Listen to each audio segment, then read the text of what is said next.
Di negara manapun yang namanya ideologi itu harusnya dipegang oleh pemimpin-pemimpin yang ada di lembaga-lembaga itu.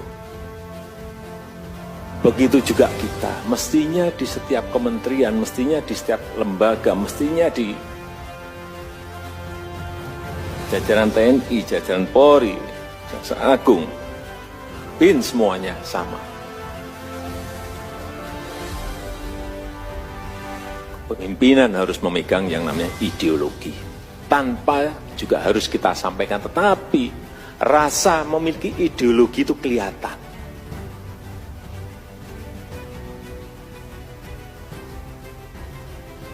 Tidak mungkin negara sebesar kita Indonesia ini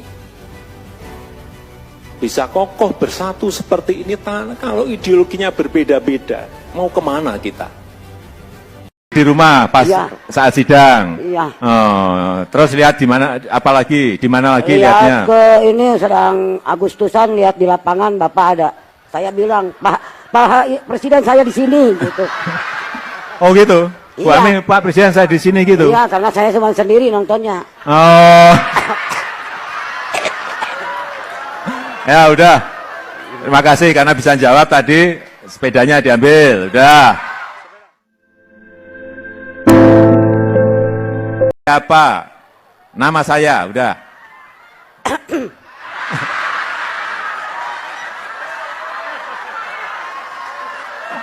Udah. Siapa nama saya? Udah. Sekarang? Iya sekarang. Masa besok? Bawa Bapak Insinyur Joko Widodo. Saya pikir nggak tahu. Tahu di TV. Tahunya dari TV. Ya setiap hari lihat Bapak di TV. Oh, setiap hari lihat di TV. Iya. Mau itu apa? Mau sidang, saya lihat Bapak di TV. Mau sidang? Ya mau sidang purna apa? Nggak tahu tuh.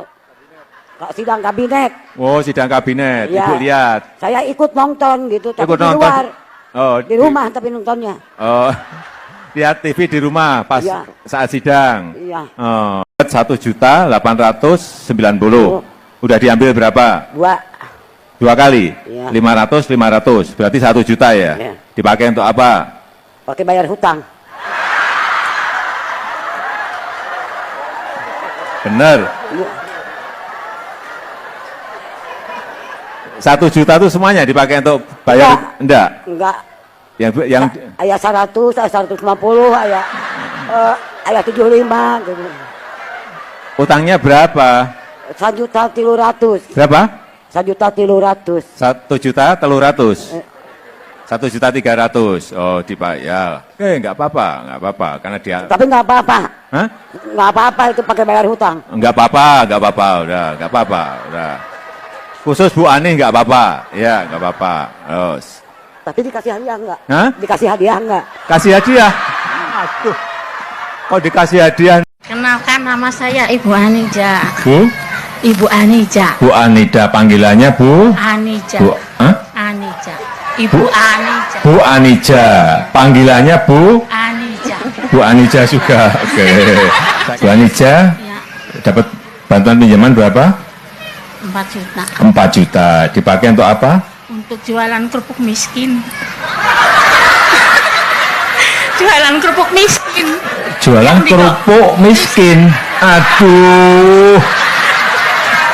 Gimana sih namanya kerupuk miskin? Kayak barangnya kayak apa sih? Di bawah enggak? Di bawah. Oh. Saya pikirin tadi dipakai untuk nyimpen uang. Ternyata kerupuk miskin. Nih. Ini dijual berapa? 1.000. 1.000? Saya nambah ini Pak. Sekali lagi saya harus nanya pertanyaan iseng karena saya memang pengen tahu nih sebenarnya. Mungkin juga ada yang pengen tahu nih Pak selain saya. Setelah Pak Jokowi menjadi orang penting di negeri ini, Bu Iriana pernah cemburu nggak sih sama Bapak?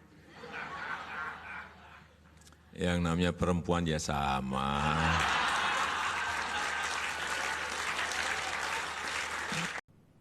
Indonesia mengecam keras terjadinya kekerasan yang terjadi di Paris dan Nice yang telah memakan korban jiwa. Yang kedua, Indonesia juga mengecam keras pernyataan Presiden Prancis yang menghina agama Islam, yang telah melukai perasaan umat Islam di seluruh dunia, yang bisa memecah belah persatuan antar umat beragama di dunia, di saat dunia memerlukan persatuan untuk menghadapi pandemi COVID-19. Dan kebebasan berekspresi yang mencederai kehormatan, kesucian, serta kesakralan nilai-nilai dan simbol agama sama sekali tidak bisa dibenarkan. Pekerjaan besar ini harus rampung. Tidak selesai 1% pun. Udah. Ini ada yang memang menghendaki kita untuk impor terus. Hanya perlu saya ingatkan bolak-balik, hati-hati. Kamu hati-hati, saya ikuti kan. Jangan menghalangi orang ingin membuat batu bara menjadi gas. Gara-gara kamu senang impor gas.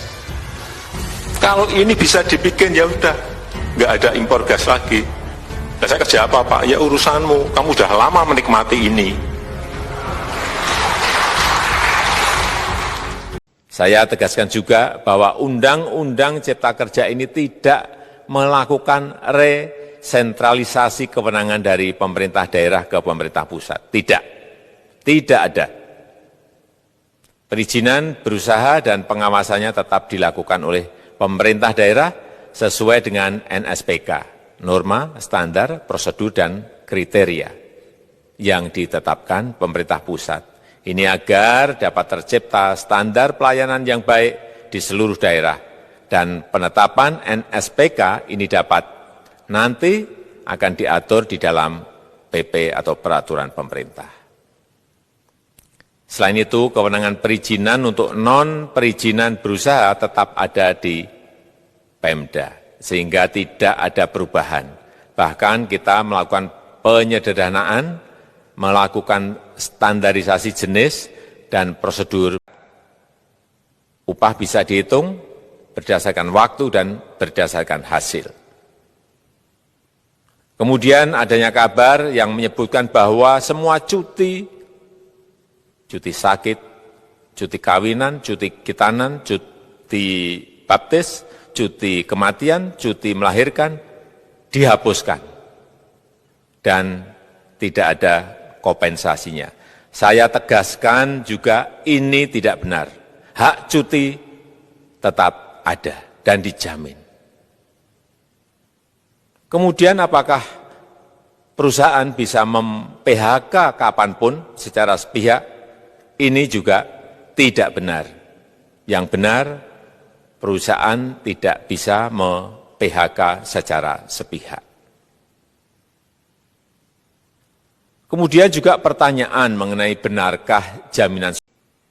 Kedua, dengan Undang-Undang Cipta Kerja akan memudahkan masyarakat, khususnya usaha mikro kecil, untuk membuka usaha baru. Regulasi yang tumpang tindih dan prosedur yang rumit dipangkas. Perizinan usaha untuk usaha mikro kecil, UMK, tidak diperlukan lagi. Hanya pendaftaran saja. Sangat simpel. Pembentukan PT atau perseroan terbatas juga dipermudah. Tidak ada lagi pembatasan modal minimum. Pembentukan koperasi juga dipermudah. Jumlahnya hanya 9 orang saja. Koperasi sudah bisa dibentuk. Kita harapkan akan semakin banyak koperasi.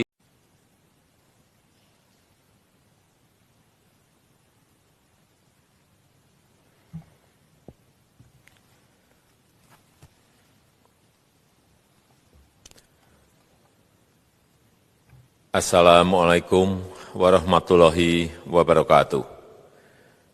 Bapak, Ibu, saudara-saudara sebangsa setanah air, pagi tadi saya telah memimpin rapat terbatas secara virtual tentang Undang-Undang Cipta Kerja bersama jajaran pemerintah dan para gubernur. Dalam undang-undang tersebut terdapat 11 klaster yang secara umum bertujuan untuk melakukan reformasi struktural dan mempercepat transformasi ekonomi.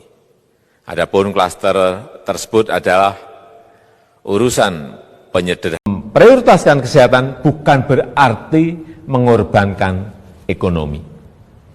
Karena jika kita mengorbankan ekonomi, itu sama saja dengan mengorbankan kehidupan puluhan juta orang. Ini bukan opsi yang bisa kita ambil. Sekali lagi, kita harus mencari keseimbangan yang pas. Oleh sebab itu, saya dan seluruh jajaran pemerintah selalu berupaya mencari keseimbangan itu. Tidak perlu sok-sokan akan melockdown provinsi, melockdown kota, atau melockdown kabupaten, karena akan mengorbankan kehidupan masyarakat. Tapi kita tetap serius mencegah penyebaran wabah supaya tidak meluas. Hasilnya bagaimana? Ini yang terpenting. Tahun ini genap 75 tahun usia PBB. 75 tahun yang lalu PBB dibentuk agar perang besar, Perang Dunia Kedua tidak terulang kembali. 75 tahun yang lalu PBB dibentuk agar dunia bisa lebih damai, stabil dan sejahtera. Karena perang tidak akan menguntungkan siapapun. Tidak ada artinya sebuah kemenangan dirayakan di tengah kehancuran. Tidak ada artinya menjadi kekuatan ekonomi terbesar di tengah dunia yang tenggelam. Pimpinan sidang yang terhormat, di usia PBB yang ke-75 ini, kita patut bertanya, apakah dunia yang kita impikan tersebut sudah tercapai? Saya kira jawaban kita sama, belum. Konflik masih terjadi. Pembayaran tunjangan untuk dokter spesialis, untuk tenaga medis segera keluarkan. Belanja-belanja untuk peralatan segera keluarkan. Ini sudah disediakan 70-an triliun seperti itu. Bansos yang ditunggu masyarakat segera keluarkan. Kalau ada masalah, lakukan tindakan-tindakan lapangan. Meskipun sudah lumayan, tapi baru lumayan. Ini extraordinary. Harusnya 100%. Di bidang ekonomi juga sama. Segera stimulus ekonomi bisa masuk ke usaha kecil, usaha mikro. Mereka nunggu semuanya. Jangan biarkan mereka mati dulu baru kita. Saya lihat masih banyak kita ini yang seperti biasa-biasa saja. Saya jengkelnya di situ. Ini apa enggak punya perasaan? Suasana ini krisis. Jangan sudah PHK gede-gedean, duit rupiah pun belum masuk ke stimulus ekonomi kita. Hanya gara-gara urusan peraturan. Ini extraordinary. Saya harus ngomong apa adanya, enggak ada progres. Yang signifikan enggak ada. Kalau mau minta perpu lagi, saya buatin perpu. Kalau saudara belum cukup, asal untuk rakyat, asal untuk negara. Saya pertaruhkan reputasi politik saya. Bisa aja membubarkan lembaga, bisa aja reshuffle. Udah kepikiran kemana-mana saya. Pagi hari ini saya akan memulai aktivitas kantor, tapi ini masih di rumah, di Istana Bogor. Biasanya saya kalau pagi itu sebelum beraktivitas minum jamu. Jamu ini adalah jamu dari campuran temulawak, jahe, kunyit. Jadi jahe ditumbuk atau dirajang-rajang, temulawak ditumbuk rajang-rajang, kunyit juga, kemudian diseduh, air panas, disaring, kemudian diminum. Dan sudah saya minum mungkin 17-18 tahun yang lalu sampai sekarang. Saya rasa akan memberikan manfaat yang baik untuk kebugaran tubuh. Ingin mencoba, ya dibuat sendiri.